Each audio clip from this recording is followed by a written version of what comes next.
Hello and welcome to the Bhagavatam. Today we're going to talk about love, and in a way that most people don't talk about. These days we say, I love you to everything. I love the ocean. I love the movies. I love ice cream, or anything else that we like a lot. We say that we love our parents, our siblings, our pets, but when it comes down to being in love, we reserve that place only for an intimate life partner. When it comes to friends, we usually say, well, I don't think we say I love you.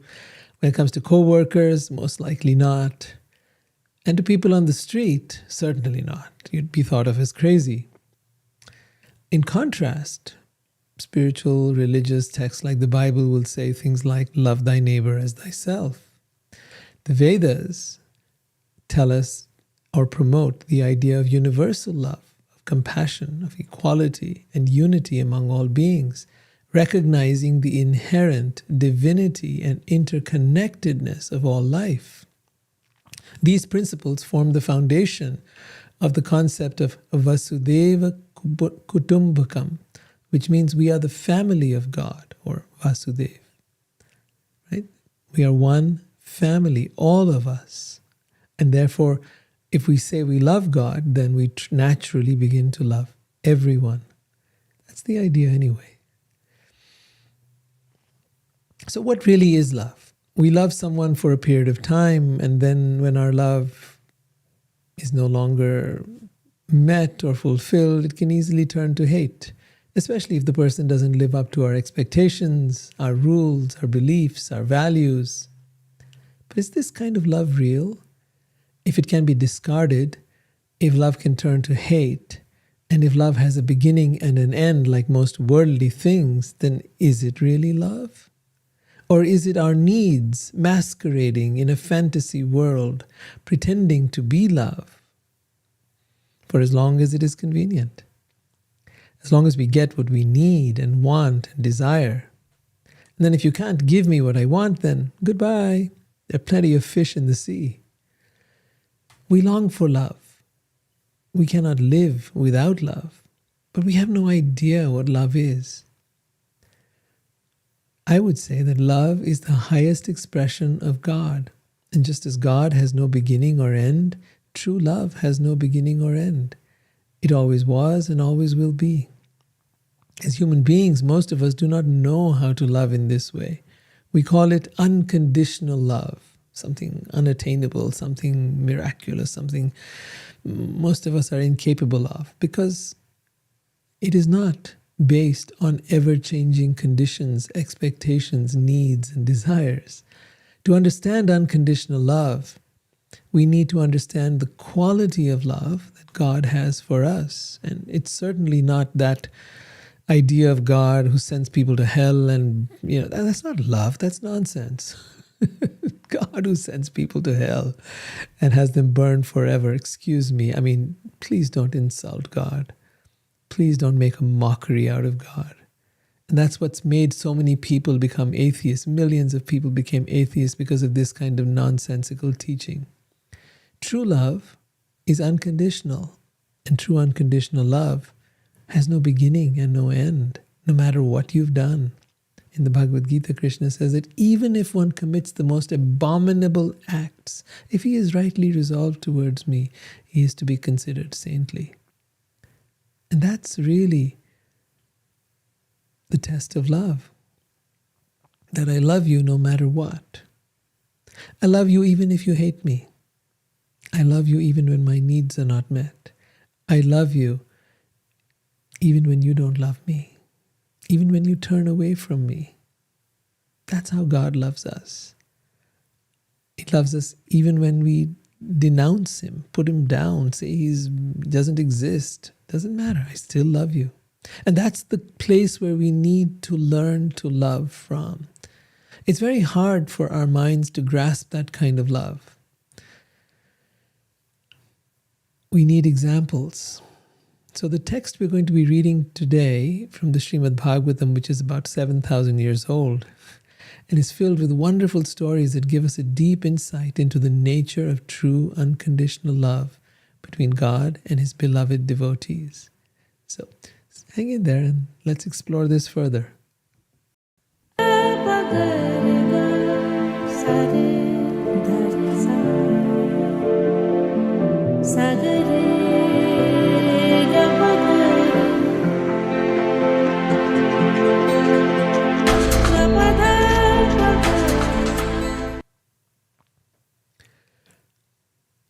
Right, welcome back, and let's get started. So as I was saying, there's a different quality of love here that we're going to talk about, and it begins with the topic of rasas. Now, what is rasa? I'm going to tell you. It's how in Sanskrit they describe the different types of love. So we're going to look at this a little bit here. I've got a little slide for you. The first kind of love that is described between the divine, or Krishna as we know him, the most attractive being of all, is Shantaras, which is love in adoration. You know how it is when you fall in love with somebody, there's just this adoration. You just can't get your eyes off that person. You can't stop looking at them. You can't stop admiring them. You just are fascinated by everything about them. Well, that's the first kind of love. The next is Dasya ras. Dasya means in service. You want to serve them. You've heard of that being one of the love languages as being acts of service. The next is where you have parental love. And parental love is the way you love your child.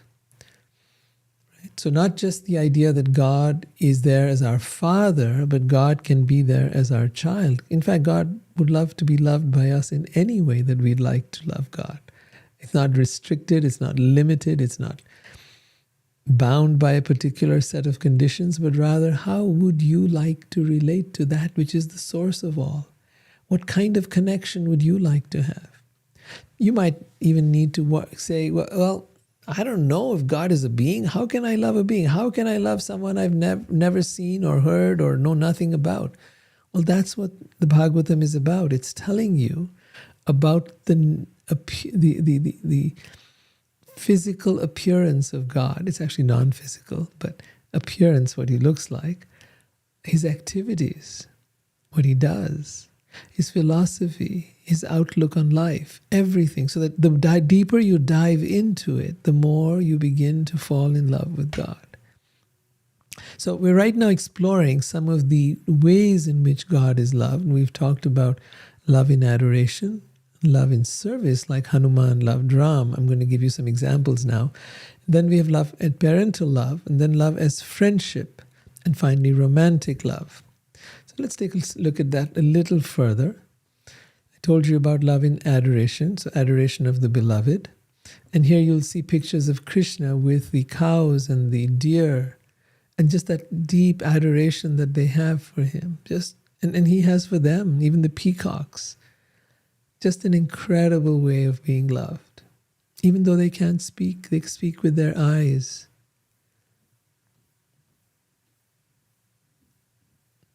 And then there is dasya ras, to love as service.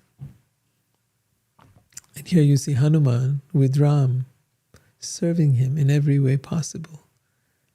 And this is nothing small, it's a big deal. It's a very profound way of loving. And then you have vatsalya, which is parental love. And that is where you see Mother Yashoda loving baby Krishna like that. So imagine God not just as some old man sitting in the clouds, but rather as your own child. And the kind of love you have for your child, you're now able to express that towards the divine, towards God. And imagine how beautiful that kind of an exchange might be. And then if you're ready to go to the next level, then there might be sakyaras, or love as friendship. Now, we don't think of love as, in terms, when we talk of our friends, we don't necessarily say, oh, I love you. But in truth, when it comes to love, love is love. We can give it all kinds of qualifiers and all kinds of things, but we do. We love our friends. We love our parents. Our parents love us. Love is this beautiful thing. And we need to know its different intricacies and what it takes to nurture that kind of love and how to keep it alive. But we're doing that here by understanding the source of love. And once we understand the source of love, it will become a lot easier for us how to learn to understand and love each other. Because unless we begin to understand the origins of love, the original relationship we have of love with the divine, we won't know how to love each other. You see, the point is we've been looking for love. And in all our pursuit of love, we haven't been quite finding it. We've had parents, but in many cases, they didn't quite love us the way we needed to be loved. We've had friends who were there some time and then they have moved on. And in some cases, you're fortunate. You have had friends for a long time, maybe. But in other cases, you haven't. And you've had lovers, you've had wives, you've had husbands. Sometimes they were there and sometimes they were gone. And you begin to doubt the nature of love. So that's why I say we need to start from the beginning. We need to understand the source of love. And once we have, then we'll understand that humans may have their flaws. They might not be able to love to that degree, but that love exists. Love always exists because love is that very thing that is within us, which is why we seek for it. We seek it because it is built into us. It is hardwired within our soul to look for that divine love, which is love of God. And of course, we don't know of that. And so now we look for it in humans and we try to put them on a pedestal and we try to expect everything out of them. And they're not able to deliver. And so we become disappointed and we become frustrated and we become angry and we become hurt and bitter. And ultimately we give up on love and we just become dried up and feel hopeless. And, that basic instinct that is within all of us to love and be loved hasn't been fulfilled. The greatest thing you'll ever learn is just to love and be loved in return. I remember hearing this from a song. I don't know if it was written by Nat King Cole, but I heard it from him. And there's other people who've sung it as well.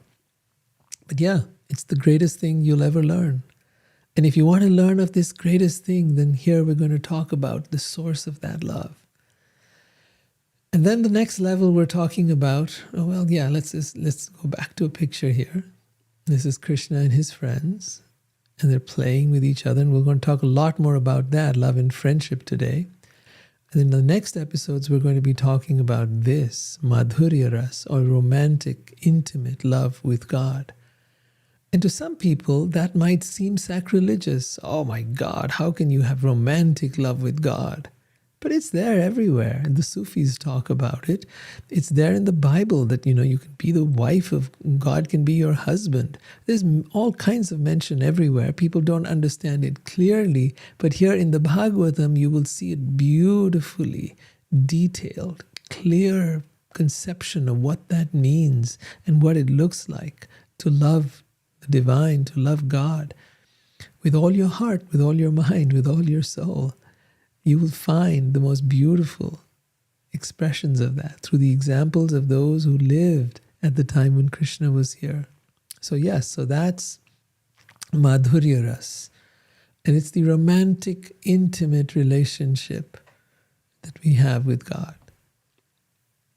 Like this, Radha and Krishna.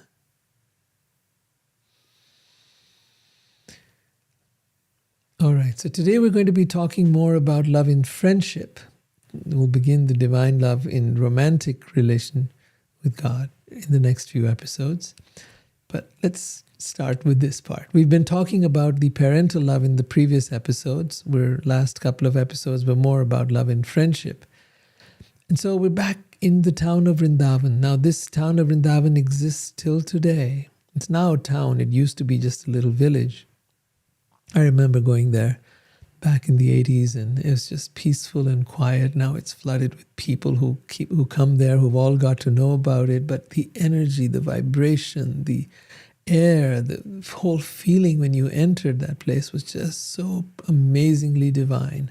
This is a place near New Delhi, about 2 hours away. And it's just an incredible vibe over there. The energy is just absolutely amazing. So we go back to the time of Krishna, which some say was 7,000 years ago, around 5,000 BC. And we're in this town of or village of Vrindavan, and Krishna's there with his blissful companions, it says. And what a wonderful term. We've heard of God being this cruel guy who, sends people to hell, or he's sitting on his throne surrounded by angels, and it's all right. If you like that idea, great, good for you, God bless, and I'm not trying to change your mind. But I do want you to know there's a different vision here. A very different and very detailed vision of what God does and what God is like. And so here he is surrounded by his blissful companions, and with them Sri Krishna. Krishna is entering the village of Vrindavan, or Vraja, surrounded with herds of cows. Why? Because they were a dairy community and they took care of cows. While Krishna and Balaram were enjoying life in Vrindavan, so he had come into this world in his original transcendental form, as he says in the Gita. It's a spiritual form which never gets old, which never dies, which never experiences disease. You never hear of Krishna as having any kind of real disease other than when he's imitating or is pretending, but nothing really. So when Krishna and Balaram, that Balaram's his brother, while they were enjoying life in Vrindavan, I think I should show you a little bit about Balaram, his brother, as well. That might help clarify things. So that's Krishna with his brother Balaram. Balaram is the fair-colored white skin, and Krishna's got a bluish kind of tint to his skin. And there they are again.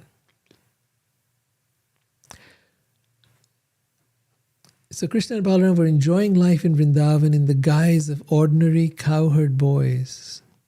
The summer season had gradually appeared, and this season is not very pleasing to most embodied souls like us. Nevertheless, because the Supreme Personality of Godhead, the Supreme Being, was personally staying in Vrindavan along with Balaram, he made it such that they didn't feel the heat of the summer. Summer manifested the qualities of spring, such are the features of the land of Vrindavan. In Vrindavan, the loud sound of waterfalls covered the cricket's noise, and the cluster of trees constantly moistened by spray from those waterfalls beautified the entire area. The wind wafting over the waves of the lakes and flowing rivers carried away the pollen of many varieties of lotuses and water lilies, and then cooled the entire Vrindavan area. Thus the residents did not suffer from the heat generated by the blazing summer sun and seasonal forest fires. Indeed, Vrindavan was abundant with fresh green grass.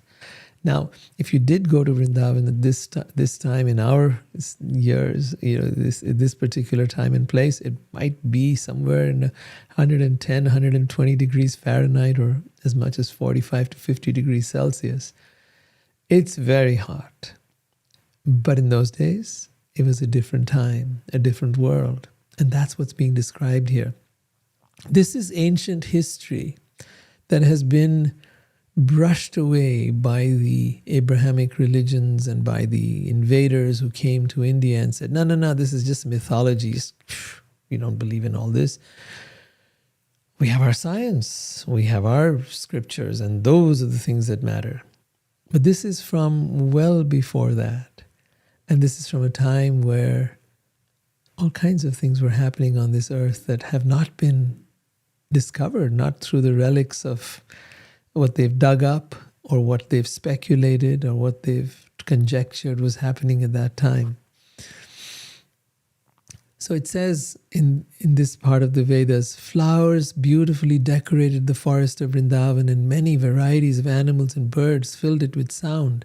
Peacocks and bees sang, and the cuckoos and cranes cooed, intending to engage in pastimes. So Krishna was here to engage in pastimes. What does that mean? There's a word in Sanskrit that says lila. I don't know if you ever heard that word before. Lila. Lila means pastimes, pastimes of the divine or God. Why does God need to do pastimes? Well, we all like stories. We all like to hear something. And that's why you're here as well. We want to know something about God. What does he do? What does he look like? What's his activity? So, because, there's no one telling us this. And so here it is, very clear. The divine has incarnated in the land of Vrindavan, Braja, in very close to New Delhi, India, and is exhibiting. This is what he does. Now, you'll have many questions about whether this is true or false. How do I know this is God? And how do I know this is the divine incarnated? Listen, I get your questions, but please read the Bhagavad Gita. You'll find your answers there. You'll find lots more, all about karma and reincarnation and who is Krishna and why should he be considered this source of everything? Because he says it very clearly. And then he's challenged. He says it, I'm the source of all material and spiritual worlds. Everything emanates from me. The wise, knowing this, worship me with their heart. And so you say, Arjun says, well, how do I know what you're saying is true? And then Krishna says, all right, let me show you. And then he shows him the universal form, a form that is so gigantic, it goes from the earth to the sky. And within that are all the planets and universes. Within that is past, present, and future, time. And within that is Arjun himself and all the people that are in that battlefield. He sees all of that there. So if you haven't read the Bhagavad Gita, I've got an entire playlist on my YouTube channel, which is Spiritual Wisdom Academy. You can go there and check it out. Or just type in my name at Rohit Juneja on YouTube, and you'll find it there. And the playlist of the Bhagavad Gita give you all the basics. And then the Bhagavatam, which we're doing now, is a little more advanced. But that's all right. You're here. And it's a wonderful place to begin, to get to know the pastimes of the divine. So here they are. Krishna intended to engage in pastimes. The Supreme Being, the Supreme Godhead, the greatest personality in all the universes and galaxies had come here accompanied by his brother Balaram, who is no different than himself, and surrounded by many of their devotees and loved ones who'd come as boys, as cows, and women and men in the village. And together, these young boys who are taking care of the cows, they've entered the forest of Vrindavan. And as they enter, Krishna is playing his flute. Now, I think once again, a few pictures might help you, clearly see this for yourself. There they are, coming in to the village. Let me show you a close-up here.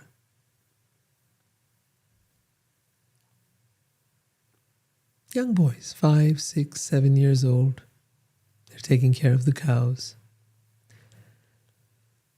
And they're engaged in various wonderful pastimes. They're decorating themselves with newly grown leaves along with peacock feathers. Krishna loves wearing a peacock feather on his head, with garlands and clusters of flower buds and colored minerals. Balaram, Krishna, and their cowherd friends danced and wrestled and sang. So you're telling me God dances? God wrestles with his friends and sings? Oh, this sounds interesting. As Krishna danced, some of the boys accompanied him by singing, and others by playing flutes and hand cymbals and buffalo horns, while still others praised his dancing. Okay, let's go back to the pictures, I guess. It's always a fun part. So here they are, Krishna sitting with his friends. They're having a meal.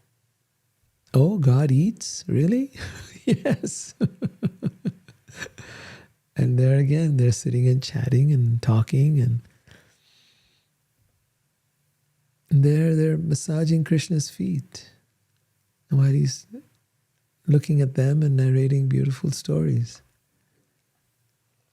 Here's Krishna with the cows and with his friends. Please feel free to ask any questions you might have. I'd be happy to answer all of them. And here they are, they're imitating the animals.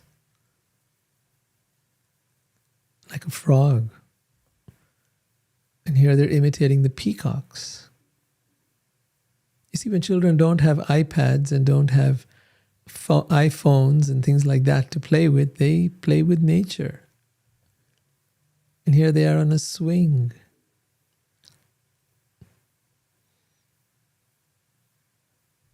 And here they're dancing. So I want to introduce you to this wonderful world. And when the demigods, who are in charge of various aspects of the creation, saw this going on. They disguised themselves as members of the cowherd community. And just as dancers praise each other, they praised Krishna and Balaram, who were also appeared as cowherd boys. And, here's the Supreme Being appearing as a cowherd boy.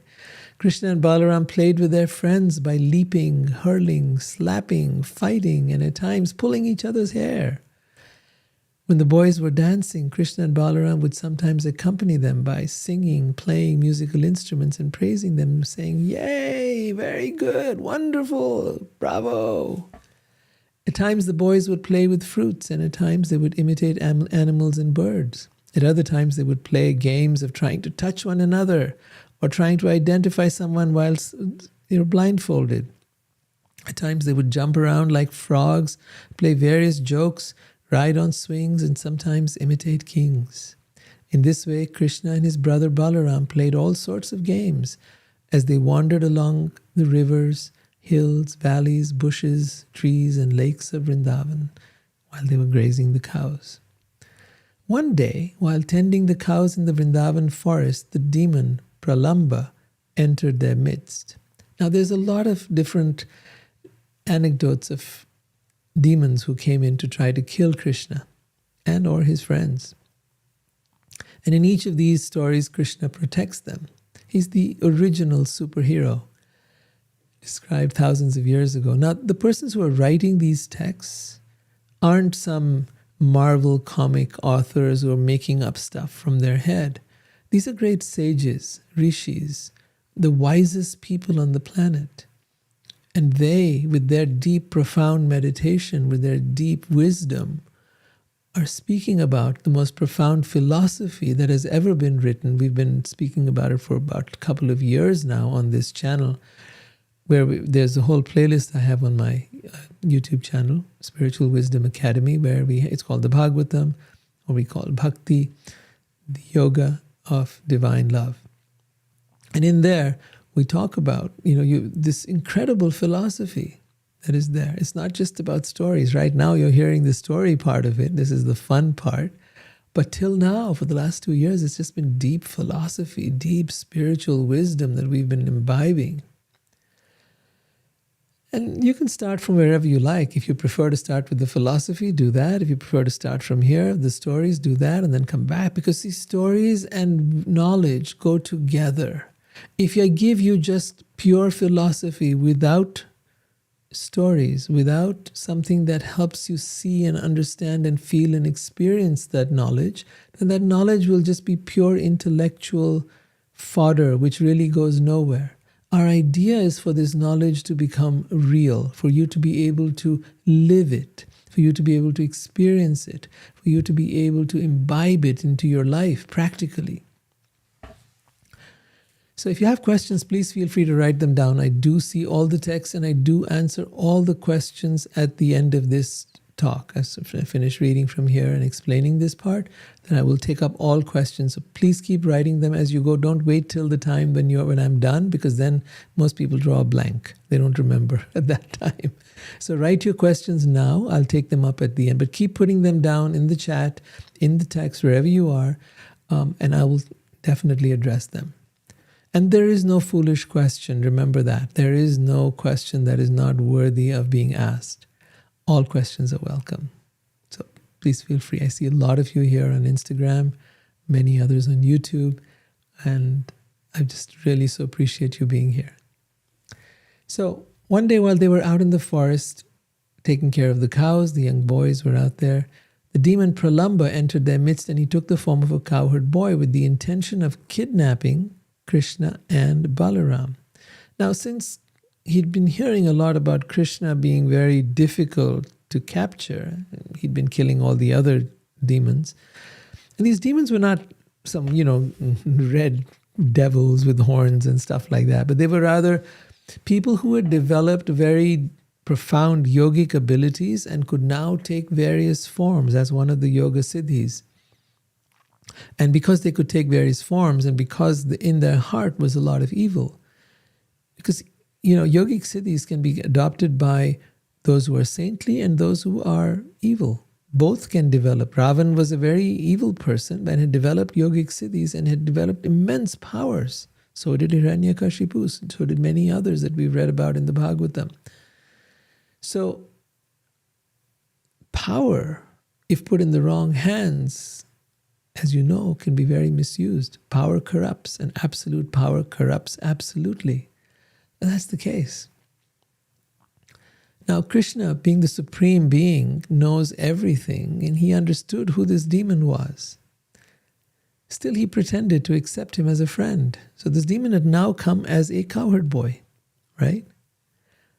He accepted him as a friend, while at the same time seriously considering how to kill him. He knew what this guy was out here to do. He was there to create havoc. He was there to kidnap Krishna and Balaram and maybe even kill all their friends.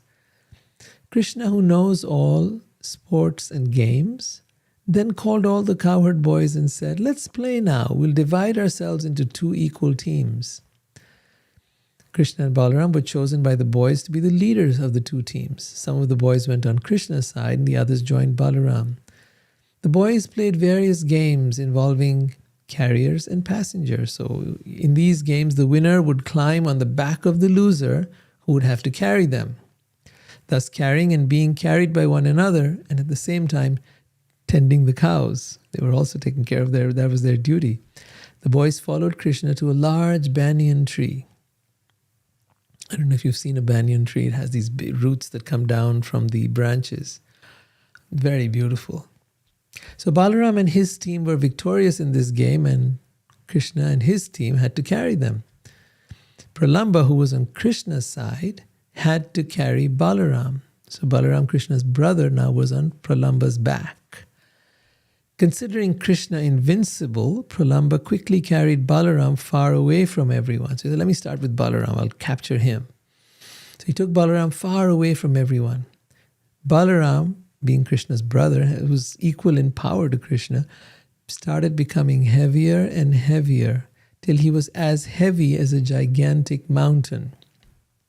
Pralamba, despite his great strength, had to slow down.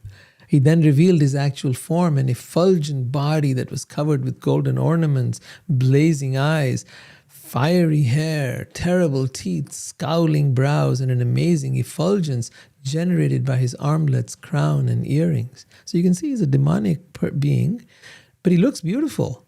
He's not some devil like that. But what they mean in the Vedas when they say asura is someone who has ill intention, who wants to harm others, and who above all hates God. That's part of it. But yeah, wants to harm, who takes pleasure in hurting others, and therefore we can say that person is evil. Now Balaram, remember, was on the back of Pralamba. And Balaram normally carries a plow as a weapon, but in this case, he wasn't, necessarily carrying his plow. He saw this demon now becoming bigger and bigger and bigger as he moved swiftly in the sky, and Balaram seemed a little frightened, so it appeared. But Balaram is actually fearless, and he understood that the demon was trying to kidnap him and take him away from his companions. Became furious, and he struck the demon's head with his hard fist, which struck the demon like a thunderbolt hitting a mountain. Smashed by Balaram's fist, Pralamba's head immediately cracked open. The demon vomited blood from his mouth and lost all consciousness, and then with a great noise he fell lifeless on the ground like a mountain. So I do have some pictures for that as well. There's Balaram attacking Pralamba. And here he's knocked him down.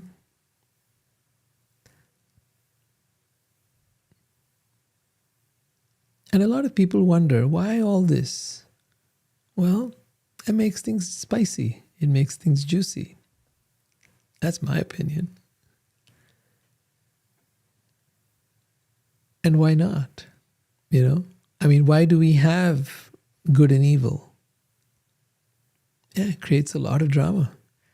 And this is the ideal drama. When you have the divine here, God, there's going to be the opposite of that showing up. Wherever there is light, the brighter the light, the bigger the shadow. So when Krishna appears, along with him, all these various asuras, demons come and they want to kill him. They don't like that kind of light. They don't want that kind of a divinity being present. They don't want that. So they're like, we're going to go kill him. And they come one by one by one. They keep trying to kill him, but they're all, Krishna just swirls them and kills them. And so does his brother.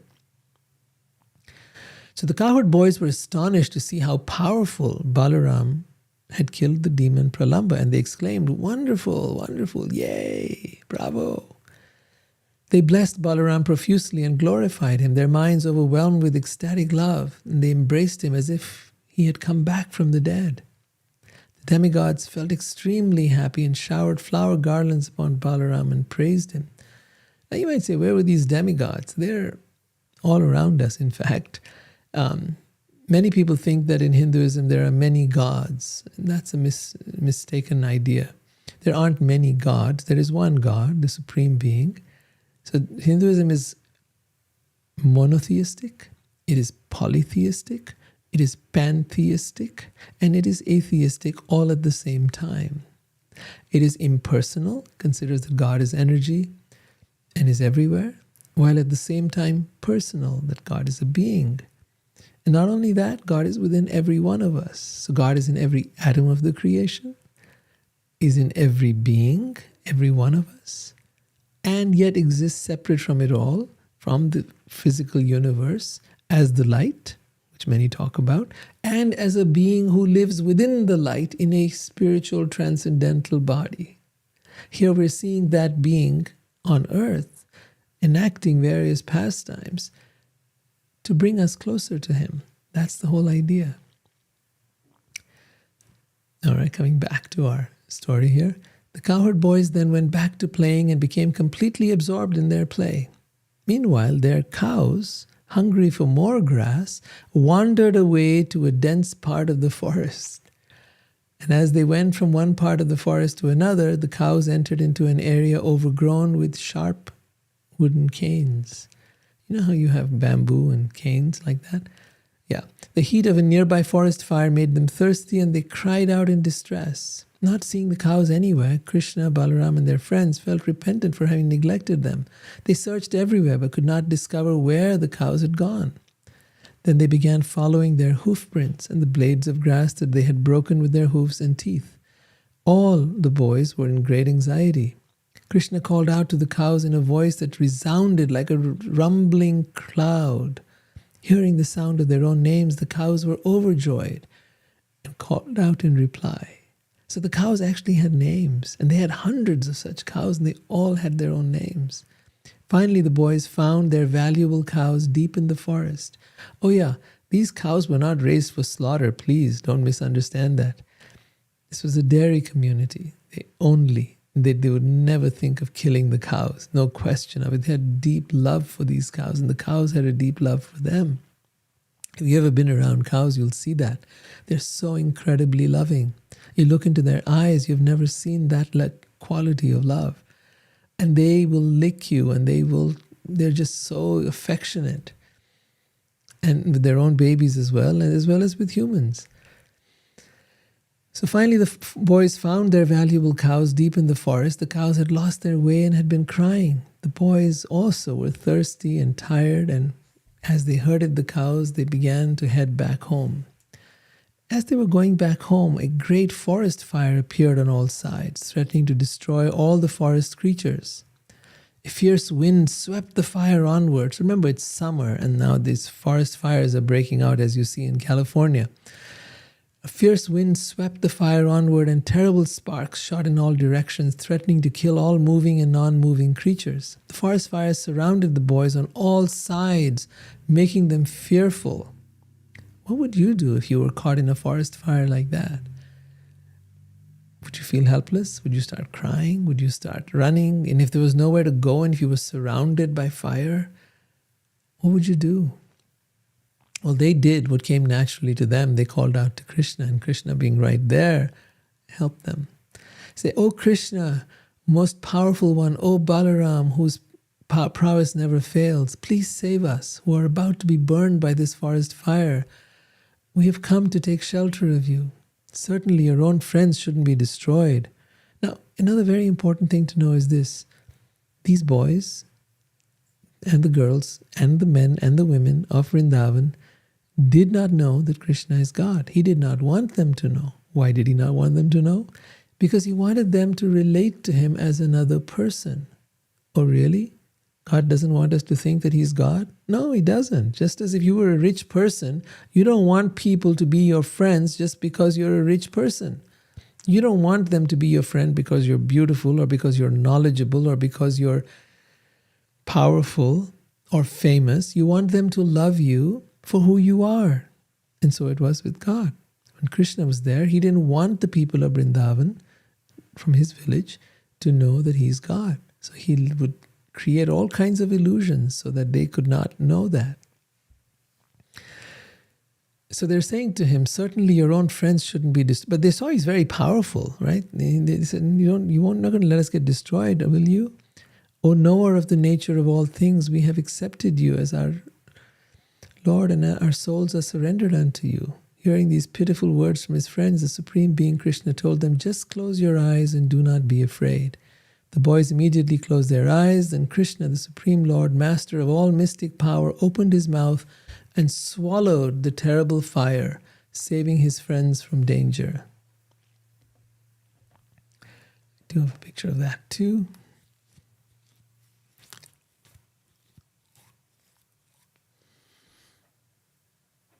The cowherd boys opened their eyes and were amazed to find that not only had they and the cows been saved from the terrible fire, but that they had been transported back to the banyan tree where they had been playing. They began to think that Krishna must be some demigod.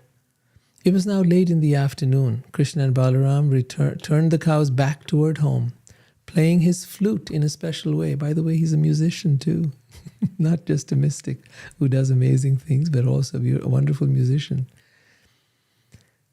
So playing his flute in a special way, Krishna returned to the village of Vrindavan, accompanied by his cowherd friends who chanted his glories. The young gopis, the young cowherd girls, took the greatest pleasure in seeing Govinda, that's another name of Krishna's, seeing Govinda come home, since for them even a moment without his association seemed like 100 ages.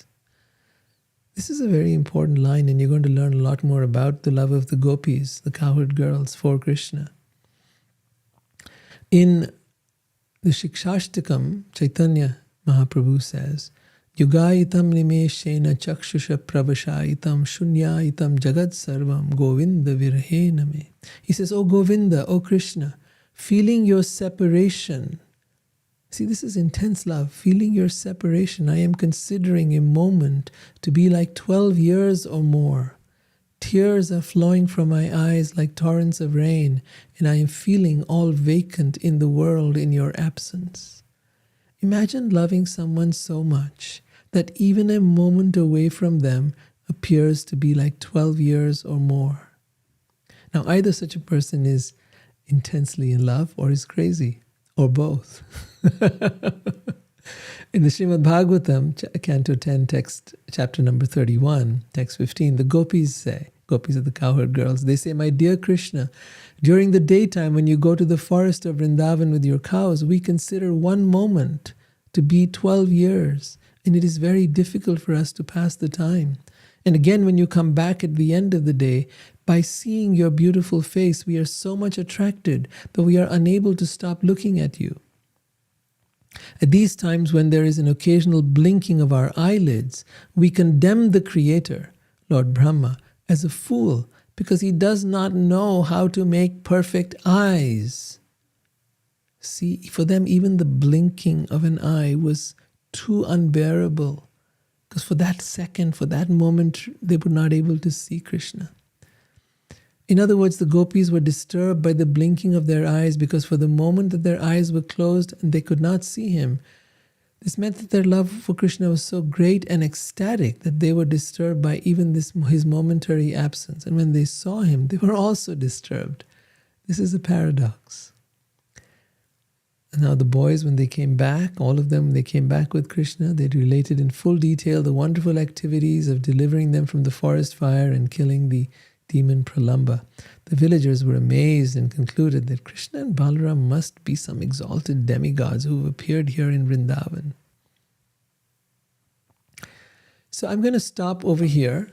There's a lot more coming up in the next few episodes. If you want to watch the earlier episodes, go to my YouTube channel, Spiritual Wisdom Academy. I've got the entire Bhagavatam there, which I've been doing for the last couple of years. You'll find the entire record over there. There are some recent episodes on Instagram as well. And I'd love for you to, check it out. If you have questions, I'm looking forward to answering them. Have any of you got any comments? Have you got anything you'd like to share? Any thoughts, any observations? You see, I never believed in God. Not at all. No one could actually answer my questions when I was young. I would ask things like, why are we here? What's the meaning of life? What's the purpose? What's the point? And most people didn't have an answer for me. My family didn't. My friends didn't. I tried to read all kinds of books and I couldn't find answers there. I wasn't willing to believe something just like that. And then a series of events occurred that changed everything for me. I actually fell asleep at the wheel and had a dream that God was there in front of me. Krishna was there. I had been to a temple just before that. And at that time, I realized that he saved me from having an accident. And it kind of shifted my relationship. I then began to inquire more deeply. And this is what I found out. This was the wisdom that changed my life. And I'm sharing it here with you. Maybe it has some meaning for you. Because if you're seeking, then you need to ask yourself, there are three possibilities. A, there is no God. And if so, then please answer, how did all of this come about? How did this incredible body come about? How did this world come about? Nature and all the creatures and all the species in there.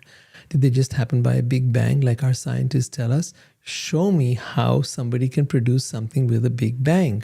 I'd love to see it. I've seen things get destroyed with big bangs, but never made. So, it's a very deep conversation. We can have that, and I'd love to, if you want to bring it up out here on the chat. I'm happy to get into that. The second option is that God is some energy, consciousness, as many would like to say, the universe.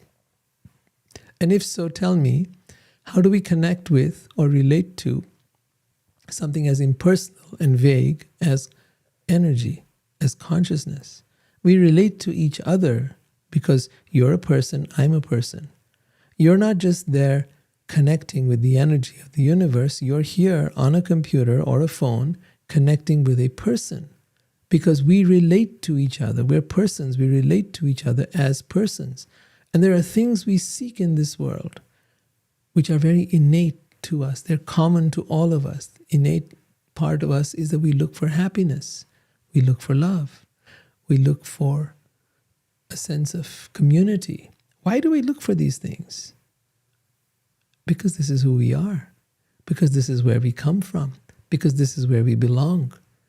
We belong to a world of God where we can be together and be enjoying creation. We want to enjoy. Why do we want to enjoy? Nobody asks that. Because that's our inherent spiritual nature. Our eternal dharma, our sanatan dharma, is that we are all lovers of God. We are all, therefore, servants of God. See, to love is not just a romantic thing. It is also to serve. Love is expressed through service. And so we're all servants of God. We're all lovers of God. Why of God? Because there is a source. You say, but why does that have to be God? Well, you tell me this. Can consciousness, which is an energy, personify itself to relate to us? Of course. Why wouldn't it? Right? Even now in the age of AI, we're personifying all of that data that is there on the internet, and we're turning it into something that we can relate to. The AI, if you've recently come across it, ChatGPT 4.0, now they have a character who can talk to you in natural language conversation. And the same will turn into robots later on. So if the internet can be personified, why not God? After all, it is only when it is personified that we can actually connect with it and relate to it and have a more meaningful interaction. Try and understand that. It's very simple logic, and it's a very simple reason. Now, it's also a lot deeper than that. That's just the beginning point. But when we see the Leela, the pastimes of Krishna, we begin to get an understanding and awareness of what's so incredible about God. And we begin to understand why it is meaningful to connect with God. And we begin to understand how He's got our back and is protecting us through all the thick and thin of life. Because that's been my experience, is that He's always been there.